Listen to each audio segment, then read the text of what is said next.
tarde para você, Globo Esporte no ar. E eu já começo falando da derrota da seleção brasileira para o Japão. A primeira na história. Pelo menos foi no amistoso, né? Bora ver como foi esse jogo, que começou com cara de mais uma goleada e terminou com festa japonesa, gente. Se o adversário é admirado, por que não vestir-se com as cores dele? O verde e o amarelo da seleção também fazem parte do jeito japonês de torcer e receber os visitantes. Ambiente amistoso e, tradicionalmente, com festa brasileira no fim. Até hoje. Uma boa aula essa noite, porque há coisas que precisamos aprender no jogo de hoje, sobretudo na segunda parte. A partida começou com Gabriel Martinelli participando bastante das jogadas. Uma das 8 substituições promovidas por Carlo Ancelotti em relação à equipe que tinha goleado a Coreia do Sul. Tá certo que o Japão assustou com Minamino. Cruzamento Minamino, a bola passa na cara do gol do Brasil. Mas na sequência, a rápida troca de passes entre Bruno Guimarães e Lucas Paquetá terminou com Bruno deixando Paulo Henrique na cara do gol. Que bolão, Paulo Henrique bateu! E o lateral direito do Vasco, segundo jogo pela seleção, primeiro gol. PH finalizou com categoria, de 3 dedos, na saída do goleiro Suzuki e curtiu aquela alegria incontida de quem está vivendo um momento mágico. Comemora, Paulo Henrique! Magia também no passe de Paquetá, que encontrou Martinelli livre na área para ampliar o placar. Um toque sensacional do Paquetá pro Martinelli chegar, ajeitando o corpo e enchendo o pé esquerdo para estufar a rede japonesa. Num primeiro tempo que fazia crescer a expectativa de quem sabe outra goleada. Mas o futebol tem seus encantos e armadilhas. Carlo Ancelotti disse que o amistoso de hoje seria para observações. E durante o segundo tempo foi o que fez a seleção brasileira. Observou os japoneses reagirem e chegarem a uma virada heróica e histórica. Depois de 13 confrontos, a primeira vitória da seleção principal do Japão sobre o Brasil em todos os tempos. Um apagão na segunda parte, se você dorme 45 minutos, pode custar uma Copa do Mundo, pode custar uma Copa América, pode custar uma medalha, pode custar um sonho de 4 anos. O apagão brasileiro começou cedo, quando Fabrício Bruno errou na saída de bola e Minamino bateu forte para diminuir logo aos 6 minutos. Um erro meu, eu assumo a responsabilidade, peço desculpa a todo o torcedor brasileiro. Acho que acima de tudo, infiltrar o momento, sentir a dor, mas ter a cabeça erguida para seguir adiante e sempre em busca de ter novas oportunidades. Casemiro tinha acabado de concluir a gol, completando um passe de Paquetá e no contra-ataque Nakamura escorou o cruzamento para empatar. Aí todo cuidado, Brasil, levantamento, Nakamura, que isso? Nakamura, número 13! E numa cobrança de escanteio, Ueda marcou o terceiro do Japão. Hugo Souza ainda tentou a defesa, mas não conseguiu tirar. Em apenas 19 minutos, a seleção levou 3 gols e ficou desorientada em campo. Ancelotti tentou mexer. Richarlison, que tinha entrado, teve essa chance de cabeça nos minutos finais. Cruzamento, Richarlison! Já era tarde para evitar um resultado que liga um alerta. Possível de aprendizado, que a Copa do Mundo está aí, o alto nível, independente que seja Japão, que seja contra quem for, 45 minutos pode custar um sonho de infância. Amanhã tem Fortaleza e Vasco no Castelão, transmissão ao vivo aqui na Globo, logo depois de Vale Tudo. E o Vasco não deve contar com o lateral Paulo Henrique, que acabou de servir a seleção brasileira, né? Camila Barbieri conta tudo pra gente, preparação do time, essa informação aí. Boa tarde. É isso aí, Débora, tudo bem? Boa tarde para você, para todo mundo que tá com a gente. Estou aqui na loja do Vasco.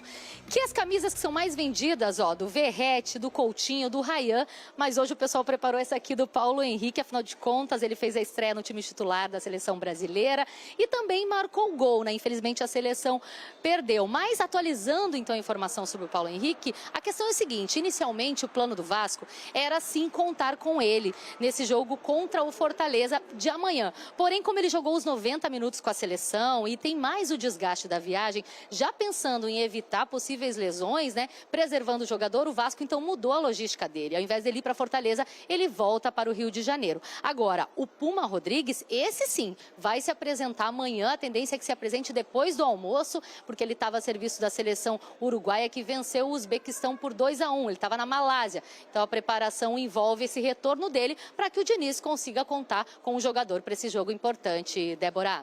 Perfeito, Camila. Obrigada. PH merece o descanso e o sucesso na loja. O cara ama desenhar e ama o Vasco e conseguiu unir as duas paixões e virou o Diego Vascomics, responsável por muitas imagens que o Vasco tem usado oficialmente. Bora ver mais na reportagem do Rafael De Ange. Era uma paixão de criança que amadureceu e chegou na idade adulta como gente grande mesmo. Do tamanho de um bandeirão. Chegaram para mim alguns torcedores dizendo que ia fazer uma vaquinha para criar um bandeirão focado no mês do Dia das Crianças. E que eu seria o responsável para desenhar aquele bandeirão. E tipo assim, deu uma tremida porque até então eu nunca tinha desenhado algo dessa proporção, né? Essa arte é de 2023. Foi quando o Diego começou a levar mais a sério as ilustrações com a temática Vasco da Gama, a outra grande paixão dele. Assim, a Vascomics ganhou terreno e hoje é uma empresa parceira do clube. Eu sempre tive uma relação muito intensa com o Vasco, né? E ao mesmo tempo eu sou bem tímido para expressar essa minha relação com o clube. Então uma maneira que eu encontrei de expressar assim, de forma criativa toda a minha relação com o Vasco foi através dos desenhos. Na véspera do jogo contra o Vitória, no centro de treinamento, cada um dos jogadores encontrou a própria caricatura feita pelo Diego, tipo uma figurinha. E todos com as respectivas marcas deles. Léo Jardim e o Topete, por exemplo. Andrés Gomes e o Sorrisão. Verrete, o Pirata. Depois os desenhos foram para dentro do vestiário no dia do jogo. E também passaram no telão de São Januário. Além disso, foram publicados nessa revista, distribuída para os torcedores. É motivo de muito orgulho, cara, é gratificante, até porque até poucos anos atrás eu estava até meio desacreditado, sabe? Eu levava a arte mais como lazer, como um passatempo, porque eu já não me via como um profissional assim na área. Até o momento que eu desenhei para o Vasco que a chave virou, cara, tudo mudou para mim e um novo horizonte se abriu, sabe? O GE aproveitou esse acesso privilegiado ao trabalho do Diego para pedir um presente, uma encomenda, algo personalizado. Ele topou e abriu uma exceção. Desenhou uma pessoa que não está vestindo a camisa do Vasco. Já dá, né, para saber quem é pelo esboço. Olhe bem para os elementos do nosso personagem. Eu sei que ele é torcedor do América, né? Fanático. Eu sei que ele é careca também, que é uma boa característica, então não foi tão difícil desenhá-lo não, cara. Foi bem de boa. E o cafezinho ainda. Ah, e claro, o cafezinho, com certeza, né? Você só abriu essa sessão de desenhar alguém que não tá com a camisa do Vasco porque era o Escobar, é isso? Ah, com certeza, pô. Eu tô aparecendo no programa do homem, pô. Tem que dar uma moral pra ele. E como o Escobar tá de férias, o Diego abriu outra exceção e fez o meu desenho também. Dá só uma olhada, ó. Vê só se eu fiquei parecida. Eu acho que sim. E adorei o detalhe da covinha. Obrigada, Diego, pelo carinho e obrigada a você pela companhia. Se quiser rever qualquer reportagem, é só apontar o seu celular pro QR Code que tá... Bota aqui relacionados do Vasco. A gente tem 1 minuto para olhar isso, Pedrosa. Fala rápido, eu tô tomando bronca. Já tá aí, ó. Relacionados com o jogo contra o Fortaleza. Cuesta, Fuzato, David, GB, Hugo Moura, Léo Jardim, Lucas Freitas, Lucas Oliveira, Lucas Piton, Matheus Carvalho, Matheus França, Nuno Moreira, Pablo, Paulinho, Puma, Ryan, Robert Renan, Tietê, Thiago Mendes, Verrete e Vitor Luiz. A boa notícia é que o Pumita conseguiu voltar de fato. O Thiago Mendes está sendo relacionado. É um jogador que ficou muito tempo aí também lesionado. O Lucas Piton está relacionado. Então, assim, o Vasco vai praticamente completo. Sem o avião para Fortaleza. Paulo Henrique? Praticamente completo. Vou te falar, se quer almejar algo mais positivo nesse campeonato, tem que ganhar esse jogo aí. É vida ou morte? Não, vida ou morte não, Fernanda. É sim. Não, o Vasco tá tranquilão, cara. O Vasco tá aproveitando. Vamos beber água? Eu vou beber 10 litros que vocês me irritaram. Você... Joia da base do Vasco da Gama, o atacante Gabriel Peck atingiu a incrível marca de 31 gols pelo Los Angeles Galaxy, da MLS. Com o recorde do jogador, o Cruz Maltino irá receber a quantia de $310 mil, 1,7 milhão de reais. A meta alcançada por Peck é apenas um dos feitos do atleta no futebol dos Estados Unidos.